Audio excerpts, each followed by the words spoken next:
Chosen one, God said you are going to be a boss.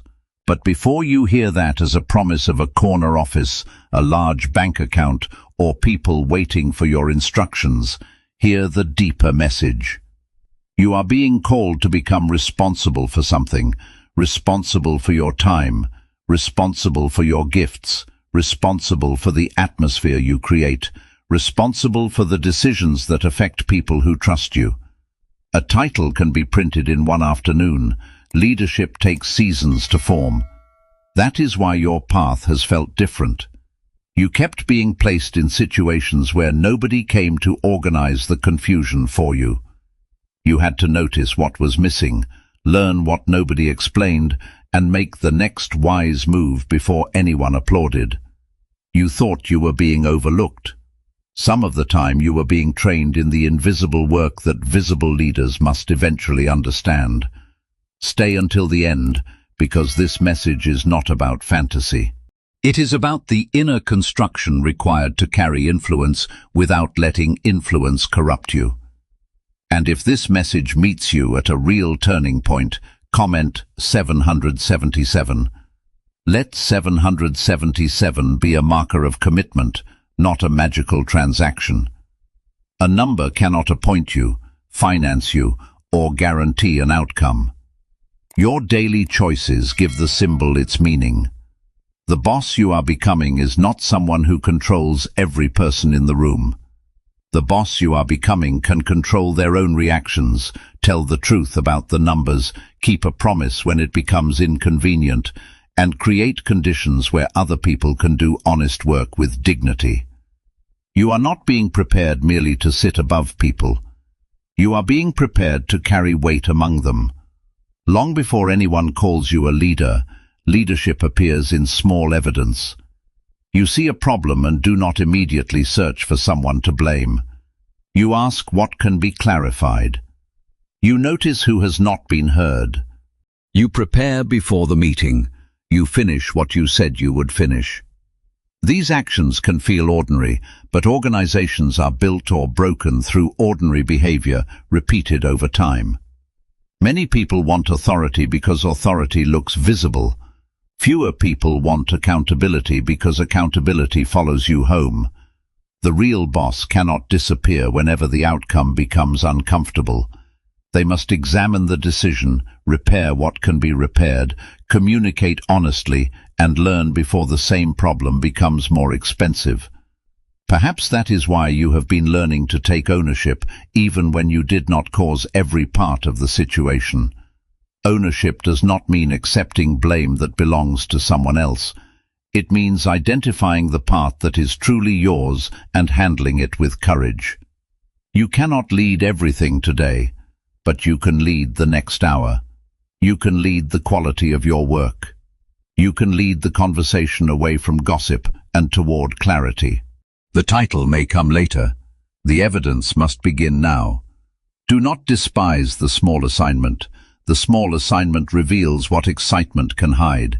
It shows whether you can be consistent when the audience is gone. It shows whether you respect one client as much as you imagine respecting 1,000. If you waste small resources, larger resources will magnify the waste. If you avoid one difficult conversation, a larger team will multiply the silence. If you sacrifice your health to prove your ambition, expansion will not automatically teach you balance. This is stewardship. Stewardship asks, can you care for what is already in your hands? Your current calendar is a small company. Your attention is capital. Your word is credit. Your habits are the operating system. Your boundaries are risk management. Look at them honestly. Where does your time leak? Which promise needs a clear answer? What expense are you refusing to examine? Which skill would remove the same obstacle that keeps returning? Faith does not make preparation unnecessary. Faith can give preparation meaning. Pray and make the plan. Trust and read the agreement. Believe and learn the numbers.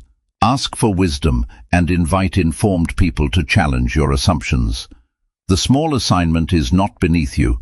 It is showing you whether the future can safely rest on your present habits. Some rooms did not choose you. Some people used your ideas but ignored your voice. Some opportunities asked you to shrink, wait indefinitely, or prove your worth through endless, unpaid sacrifice. That rejection hurt because you believed permission lived outside you. But a leader who depends entirely on approval can be controlled by whoever gives or withdraws it. You needed an identity deeper than applause. This does not mean every rejection proves you are destined for something greater. Sometimes feedback exposes a real gap. Sometimes the answer is to improve the work, repair the approach, or accept that a role was not the right fit. Discernment can hold confidence and correction at the same time. Ask the mature question: what is mine to learn and what is mine to release? Do not build your future as revenge against the room that excluded you. A company fueled only by resentment eventually makes employees and customers pay for an old wound. Build because there is a problem you can solve. Build because people can be served. Build because your skill becomes useful when it is organized with integrity. The closed door may not have crowned you. It may have forced you to stop confusing access with identity. Vision without numbers can become expensive confusion. If you want to lead a project, business, ministry, or team, you must understand what keeps it alive. Revenue matters. Cost matters. Time matters. Cash flow, commitments, capacity, and risk matter. Ignoring the numbers is not spiritual humility. It can place other people's livelihoods inside your avoidance. Yet numbers are tools, not gods. Profit can confirm that value is being exchanged sustainably, but profit alone cannot tell you whether the exchange is honest. Growth can show demand, but growth alone cannot tell you whether your people are burning out. The mature boss asks more than, "Can this make money?" They ask, "Does it solve a real problem? Can we deliver what we promise? Who carries the hidden cost? What happens if our assumptions are wrong?" Learn the language of your responsibility. If finance is unfamiliar, seek qualified guidance. If a contract matters, get appropriate legal advice. If you employ people, understand the rules and duties that apply where you operate. There is no shame in not knowing. There is danger in pretending to know while other people carry the consequences. The boss you are becoming does not need to be the smartest person in every room. You need enough humility to bring wisdom into the room. Leadership is often communication under pressure. People need to know what matters now, who owns the next step, what good work looks like, and when the decision will be revisited. Vagueness may feel kind in the moment, but it creates anxiety later. A boss who cannot say no produces promises the team cannot keep. A boss who cannot receive disagreement creates a room full of silence. A boss who changes priorities every day teaches people that urgency matters more than thought. Your voice does not need to become harsh, it needs to become clear. Say what you know, say what you do not know, separate a decision from a discussion, explain the reason without turning every choice into a courtroom defense. When you make a mistake, name it before rumors name it for you. When someone performs well, make the recognition specific. When correction is necessary, address the behavior without humiliating the person. Authority does not make cruelty efficient. It only makes cruelty harder for others to escape. Your future team should not have to study your mood to discover the mission. Let your words create orientation, not fear. You cannot become a responsible boss while remaining available to every demand. Without boundaries, the loudest request becomes the strategy. Other people's emergencies consume the time required for important work. Resentment grows where honest limits should have been spoken. This is not permission to become unreachable or indifferent. It is permission to create structure. Set working hours. Define how decisions are made. Protect time for focused work. Build a real escalation path. Do not make every person compete for access to your nervous system. And protect your personal life from the idea that leadership must consume your entire identity. Rest is not an enemy of ambition. A chronically exhausted leader makes expensive decisions, misses human signals, and can mistake adrenaline for vision. You are allowed to build at a pace that respects reality. Some seasons require unusual effort. They should not become permanent proof of devotion. The assignment needs your energy, but it also needs your judgment. Guard the conditions that keep your judgment honest. A boundary is not a wall against purpose. It is often the frame that allows purpose to remain standing. At first, doing everything yourself can feel responsible. You know the standard, you move quickly, you do not have to explain. But what begins as commitment can become a ceiling. If every decision waits for you, you have not built leadership, you have built a bottleneck. Delegation is not throwing unclear work at someone and blaming them when they interpret it differently. It is transferring context, authority, expectations, resources, and a way to ask for help. Choose the right owner. Define the outcome. Agree on checkpoints. Let the person think.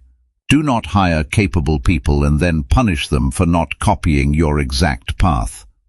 At the same time, delegation is not abandonment. You remain accountable for the system, the priorities, and the support surrounding the work. This may challenge you if past disappointment taught you that only your hands are safe. Trust should be built with evidence, not demanded through slogans. Start with clear, bounded responsibility. Review what happened. Expand trust as reliability grows. The goal is not to make yourself unnecessary as a human being. The goal is to stop making your exhaustion necessary for everything to function. Power changes the room before it changes the person holding it. People may laugh more quickly at your jokes. They may soften bad news. They may agree because disagreement feels expensive. That means your responsibility increases as your authority increases. Ask for the truth in ways that make truth survivable. Thank the person who identifies a risk early. Do not punish the messenger because the message interrupts your excitement. Create channels where concerns can be raised and investigated fairly. Watch how you behave with people who cannot advance your career. The receptionist, contractor, new employee, cleaner, customer in distress, and candidate you do not hire all reveal the actual culture more clearly than a statement framed on the wall. You do not become honorable by calling yourself chosen. Honor becomes visible in conduct. If leadership makes you less accountable, something has gone wrong. If spiritual language becomes a shield against questions, pause. Genuine conviction does not require you to manipulate people into obedience. The strongest room is not the room where everyone agrees with the boss. It is the room where the mission is clear and the truth still has permission to enter. There will be a moment when preparation becomes avoidance. You will want one more course, one more sign, one more perfect plan.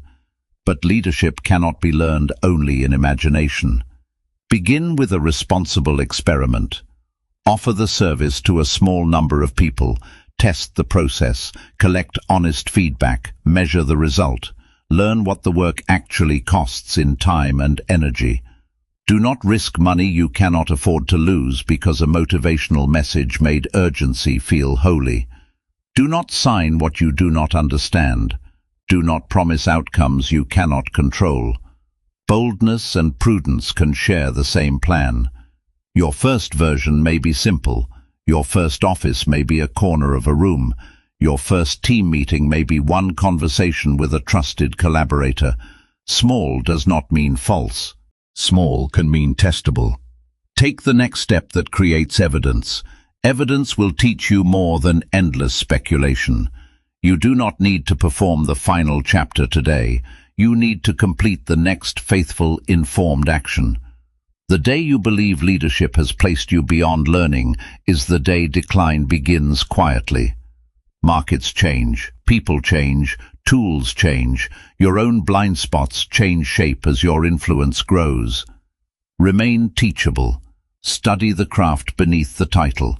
Review decisions after the outcome becomes clear. Ask what worked, what failed, what surprised you, and what must be different next time. Do not confuse confidence with certainty. A mature leader can decide with incomplete information and still revise when better evidence arrives. Changing course is not always weakness. Sometimes it is the most responsible use of authority. Keep people near you who are not impressed by the title. People who respect you enough to tell the truth. People with expertise you do not possess. People whose character is not for sale. And remain connected to the reason you began.